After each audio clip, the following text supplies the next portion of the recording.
भाइयों, आज वक्त और हालात इस मुल्क के अंदर ऐसे बनाए गए, स्टेज के ऊपर मौजूद जितने भी मेरे गैर मुस्लिम भाई हैं, पिछले 10 सालों से एक बात हम सुनते आ रहे हैं।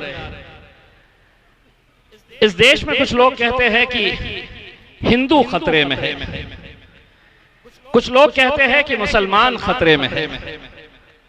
मैं कहता हूं कि धर्म का, मजहब का चश्मा उतार कर देखो, मोदी तेरे राज में तो सारा हिंदुस्तान खतरे में है। आज सियासत के नाम के ऊपर हमने भाई भाई के बीच में कैसी दरारें और कैसी दीवारें खड़े कर दी है, सिर्फ कुछ सीटें जीतने के लिए,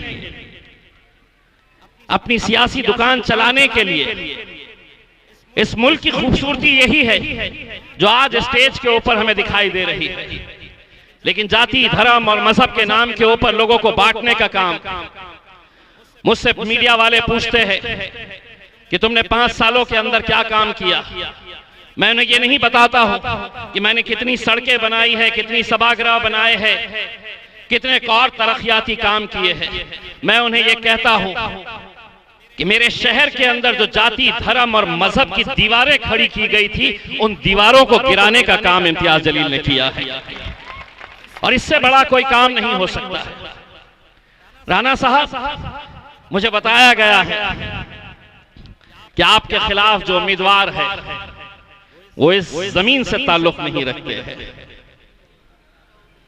कहीं बाहर से लाए गए हैं। इसलिए आपको देखकर कहना चाहूंगा, खुद चिराग बनकर जल, वक्त के अंधेरों में भीख के उजालों से रोशनी नहीं होती। अब ये जो आ रहे हैं आपके बीच में, ये भीख का कटोरा लेकर आए हैं, और कौन इसमें से, अख्तर भाई की जबानी की हमारे पास भी बहुत सारे दलालों की कमी नहीं है, कोई कमी नहीं है।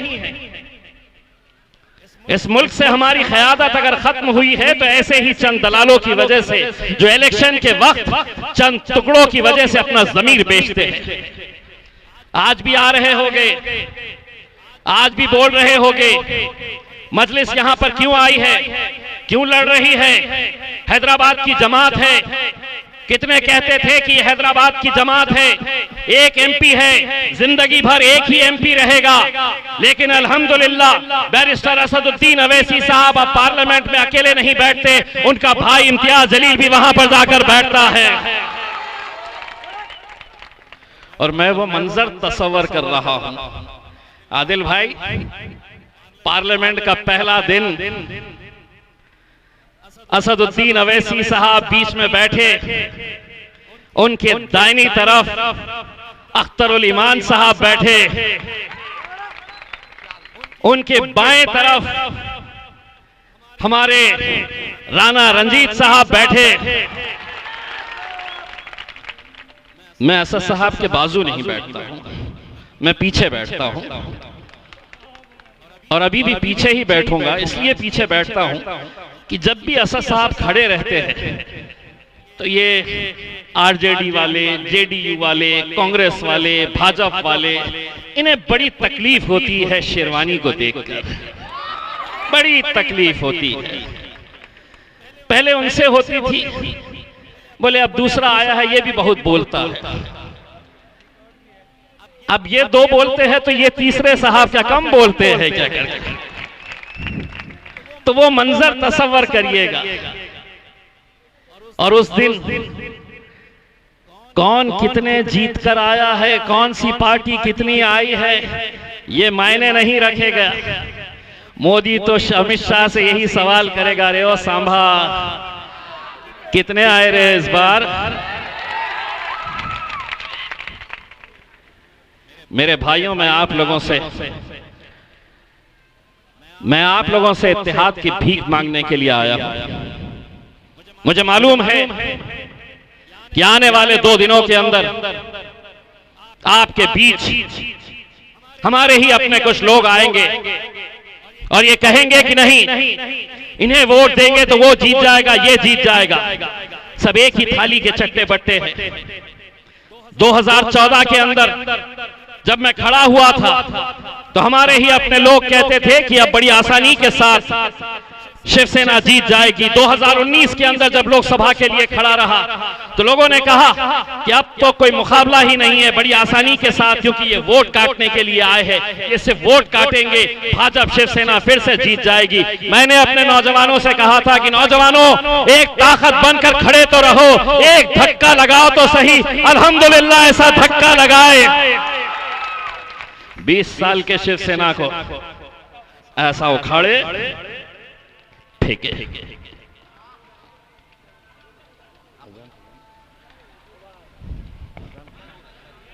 जग हो अभी है अजान के लिए, और अभी भी सारी की सारी ताकतें लगी हुई। 48 सीटें हैं, इकलौता एक इम्तियाज जली, लेकिन वो भी हजम नहीं हो रहा। आज मुझे इस बात की खुशी है कि आज से 10 साल पहले जिस जमात को देखने का नजरिया लोगों का था, आज असदुद्दीन अवैसी साहब की मेहनत का नतीजा है कि आज हमारे पास राणा रंजीत जैसे नौजवान मजलिस के साथ जुड़ रहे। मैं राणा भाई आपको एक बात यकीन के साथ कहता हूं, आप मजलिस का दामन मत छोड़िए, क्योंकि मोदी जी ने एक नारा दिया था, इस देश के अच्छे दिन आने वाले हैं। वो कब आएंगे मुझे पता नहीं, लेकिन जब आपको देखता हूं तो मजलिस के अच्छे दिन आने वाले हैं। आप जैसे नौजवानों को देखकर मुझे यकीन हो जाता, क्योंकि आज जिस खूबसूरत गुलदस्ता इस मुल्क का हमने यहां पर सजा के रखा है, अगर हम कांधे से कांधा लगाकर एक दूसरे के साथ खड़े नहीं रहे, वरना इस मुल्क की सियासत ने हमें तो सिर्फ बांटने का काम किया है, हमें सिर्फ तोड़ने का काम कर रही है। आज उन्हें इस बात की तकलीफ है, अगर हम गूंगे रहते, हम मुक्के रहते, हम बोलने वाले नहीं रहते, तो शायद हमारी मुखालिफत इतनी नहीं होती। अमित शाह साहब आए थे मेरे शहर औरंगाबाद में चुनावी प्रचार के लिए, और अपने भाषण के अंदर कहा कि दिल्ली में मुझसे पूछते हैं कि इस शहर का सांसद कौन है, अब वक्त आया है कि इसको मजलिस को यहां से उखाड़ कर फेंकना है, यहां पे कमल को खिलाना है और यहां से दिल्ली को भेजना है। अमित शाह साहब का भाषण, मैं 1.5 महीना उनसे पूछते रह गया, कौन आ रहा बे मेरे को उखाड़ के फेंकने के लिए, बता। कोई नहीं आया, कोई उम्मीदवार ही नहीं मिला। बेचारे एकनाथ शिंदे साहब महाराष्ट्र के मुख्यमंत्री जा रहे थे, उनको बुलाया, बोले ले मैं तो वहां पे जीत नहीं सकता, तू लड़ ले, उनके गले में बांध दिया। लेकिन इतना मैं आपको यकीन के साथ कह सकता हूं, जैसा हमारे एक आदिल भाई ने कहा है, आपको यह समझकर चलना है कि आप का उम्मीदवार जो है वो राणा रंजीत सिंह नहीं है। आप ये समझ के 25 तारीख के दिन जब वोट डालने के लिए जाना, 9 नंबर के ऊपर जब आप मोहर लगाएंगे, पतंग की निशानी के ऊपर मोहर लगाएंगे, तो इस राणा के चेहरे के अंदर असदुद्दीन अवैसी साहब को देखना मेरे भाई। ये देखना कि मैं अगर यहां पर राणा को मजबूत करूंगा तो पार्लियामेंट के अंदर मेरे कायद बैरिस्टर असदुद्दीन अवैसी साहब को ताकत मिलेगी। मैं जब पार्लियामेंट नहीं गया, अकेले असद साहब को देखता था, मेरे मन में एक सवाल आता था कि एक अकेला एमपी, 542 सामने बैठे हुए एमपी अलग अलग पार्टियों के, जो तुम्हें सिर्फ नफरत की नजर से देखते हैं कि ये चुनकर कैसा आया है, क्योंकि इसकी कौम को तो हमने सिर्फ एक रबर स्टैंप बनाकर रखा है कि हम 5 साल के बाद आएंगे, तुमसे कहेंगे वोट देना, तुम वोट देते रहना, हम हुकूमत करेंगे, हम सत्ता में जाएंगे, हम एमपी बनेंगे। ये कैसे चुनकर आ गया? जब असद साहब को मैं बाहर से देखता था तो मुझे ये एहसास होता था कि इस शख्स को इतनी हिम्मत कहां से मिलती है। जब मैं अंदर गया, उनके बाजू बैठा जाकर, तब मुझे यह एहसास हुआ मेरे कायद बैरिस्टर असदुद्दीन अवैसी साहब को अगर कहीं से ताकत मिलती है तो यहां से ताकत मिलती है। मेरे भाइयों, आप लोगों से ताकत मिलती है इसमें। यहां पर अगर आप ताकतवर रहेंगे, आप मजबूत रहेंगे, हमारा सर शर्म से झुकने मत दो मेरे भाई, हमारा सर शर्म से झुकने मत दो। हिंदुस्तान के अंदर 2019 में महज 3 सीटें हमने लड़े थे पूरे हिंदुस्तान में, 3 सीटें। फिर इल्जाम लगाया जाता है कि नहीं, ये भारतीय जनता पार्टी को जिताने के लिए, इनकी मदद करने के लिए खड़े। 3 सीटें 543 में से। हैदराबाद जीते, औरंगाबाद जीते, किशनगंज बिहार 3 लाख वोट लेकर, 3 लाख से ज्यादा वोट लेकर अख्तर भाई दूसरे नंबर के ऊपर रहे। आज हम पूरे मुल्क के अंदर चंद सीटें लड़ रहे हैं, बाकी सीटों के ऊपर आपको जो फैसला करना है कर लीजिएगा। आपके बीच में जब आपको दलाली करने के लिए, जब आपके पास पैसा लेकर आएंगे, आपको नुक्कड़ पे चौराहों पर यह समझाने की कोशिश करेंगे कि इन्हें वोट देंगे तो किसी और का फायदा होगा, सबकी सुनना और उठते वक्त उनको बोलना कि इतने साल तक मैं तेरी सुनते आया था, अब मैंने तय किया है कि तू कितना भी बोल ले, मैं सिर्फ वतन को वोट दूंगा, मजलिस को वोट दूंगा, असदुद्दीन अवैसी को मजबूत करूंगा। भाइयों, क्या जरूरत है अख्तर भाई मेरे लिए औरंगाबाद, मैं आज राणा भाई के लिए यहां पर, हम क्या हासिल करेंगे मेरे भाई? जब तक हम अपनी क़यादत मजबूत नहीं करेंगे, जब तक कुछ ईमानदार लोग पार्लियामेंट के अंदर जाएंगे नहीं, जो सच्चाई का सामना नहीं करेंगे, वरना मुल्क के हालात तो मैं आपको लिख कर देता हूं, यकीन के साथ आपको मैं बताना चाहता हूं, 2024 के अंदर अगर इनकी हुकूमत आई भाजपा की, तो कैसे कैसे कानून लेकर आने वाले हैं, कैसे समाजों के बीच में, जाति धर्म और मजहब के बीच में बड़ी बड़ी दीवारें खड़े करने की जो कोशिश होने वाली है। उस वक्त ना कोई राजद का एमपी खड़े रहने वाला है, ना कोई जेडीयू का, ना कोई कांग्रेस का, ना एनसीपी का। अगर वहां पर नरेंद्र मोदी की आंखों में आंखें डालकर कोई खड़े रहने वाला है तो वह मेरा कायद बैरिस्टर असदुद्दीन अवैसी रहेगा उसके अंदर। और उन्हें यही बात सताती है, यही तकलीफ उन्हें होती है कि ये कितना अकेला होने के बावजूद भी कैसा लड़ रहा है, सच्चाई के लिए लड़ रहा है। मेरे भाई, आज ये इलेक्शन सिर्फ एक इलेक्शन नहीं है कि तुम जाएंगे और किसी को वोट देकर आ जाएंगे। आज पूरा राजपूत समाज हमारी तरफ नजरें लगाए हुए है। उन्हें तुम्हें ये यकीन देना है, तुम्हें ये यकीन दिलाना है, और खास तौर से मैं मुसलमानों को ये कहना चाह रहा हूं, मुसलमान नौजवानों से, बुजुर्गों से ये कहना चाह रहा हूं, तुम्हें अपने राजपूत भाइयों को एक पैगाम देना है कि एक मर्तबा मुसलमान ने अपनी जबान दे दी तो अपनी जान चले जाए, लेकिन वो अपनी जबान से पीछे हटेगा नहीं। देंगे जबान, असद साहब को कामयाब करेंगे, असद साहब को मजबूत करेंगे।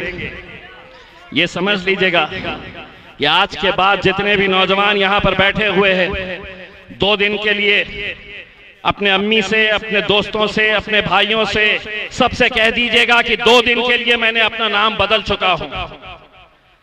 कोई असगर होगा, कोई रफीक होगा, कोई शफीक होगा, कोई हमीद होगा। 2 दिन के लिए तुम अपना नाम राणा रंजीत रख लेना उसमें, ये समझ के चलना कि ये इलेक्शन मैं लड़ रहा हूं, ये राणा नहीं लड़ रहे। दोस्तों, अगर बिहार मजबूत हुआ तो आपको इतना हम यकीन दिलाते हैं, ये सीट आप निकालिए। और भी हमारे कुछ अच्छे उम्मीदवार यहां पर बिहार में खड़े किए गए हैं जो बहुत ही मजबूती के साथ इलेक्शन लड़ रहे हैं। आप देखिए, अगर ये सीट अगर निकलती है तो अगले साल आपका विधानसभा का इलेक्शन होने वाला है। मैं आपको यकीन के साथ कहता हूं, ये जितने बड़े बड़े सियासी लीडर घूम रहे हैं तुम्हारे खिलाफ बोलते हुए, वो दिन दूर नहीं जब अख्तरुल ईमान साहब के घर की चौखट के ऊपर ये हाथ जोड़कर बैठे हुए नजर आएंगे, हाथ जोड़कर बैठे हुए नजर आएंगे कि अख्तर भाई हमारा भी ख्याल कर लो। आज तुम लोगों की जिम्मेदारी है, अपनी जिम्मेदारी बखूबी निभाओ मेरे भाई, और इंतजार करो। मैंने तो अपनी आवाम से कहकर आया हूं कि हिंदुस्तान का सबसे बड़ा जश्न 13 तारीख के दिन औरंगाबाद में हम मनाएंगे, 4 तारीख के दिन औरंगाबाद में मनाएंगे। बिहार में भी मैं आप लोगों की बदौलत औरंगाबाद में बैठकर ये देखना चाहूंगा कि मैं भी अपने आवाम के बीच में गया था उनसे भीख मांगने के लिए कि इस बार मजलिस का साथ दो, मजलिस को ताकत दो, और मेरा भी सर वहां पे फख्र से ऊंचा होना चाहिए, और मैं भी अपने शहर के अंदर जाकर कह सकूं कि मैं अपने भाइयों के बीच में गया था। आज अल्हम्दुलिल्लाह देखो यहां पर भी मजलिस ने अपना झंडा लहरा चुकी है। मैं बुजुर्गों से ये कहना चाहूंगा, अब भी यहां पर एक न जाने क्यों ऐसी फितरत हमारे अंदर लोगों के अंदर आ गई है। बहुत सारे लोग कहते हैं कि नहीं हमको तो वही पार्टी चाहिए करके। कब तक हम अपने अहरे गैरों की गुलामी करेंगे? अपनी क़यादत खुद खड़े करने की ताकत रखो। हम लड़ रहे हैं तो हम जीत रहे हैं, वरना हमें तो कोई टिकट भी देने के लिए तैयार नहीं है, कोई टिकट देने के लिए ही तैयार नहीं है। आज मुसलमानों से ये मैं कहना चाहता हूं, 10 ऐसे राज्य है, 10 जहां किसी एक मुसलमान को टिकट तक नहीं दिया गया है, लेकिन वोट आपके चाहिए, सबको चाहिए वोट। मेरे भाइयों, आज वक्त और हालात को समझते हुए मैं आपसे एक बार फिर से अदबन गुजारिश करना चाहूंगा कि 25 तारीख के दिन सुबह अपने घरों से निकलिए। जितनी साजिशें, षड्यंत्र, जो भी कोशिशें होगी कि यहाँ पर मजलिस का उम्मीदवार नहीं आना चाहिए, उन्हें नाकामयाब करने की जिम्मेदारी आपकी रहेगी, और इंशाअल्लाह आप मजलिस को इस बार जरूर कामयाब करेंगे। बहुत बहुत शुक्रिया। व आखिर दावाना अल्हम्दुलिल्लाह।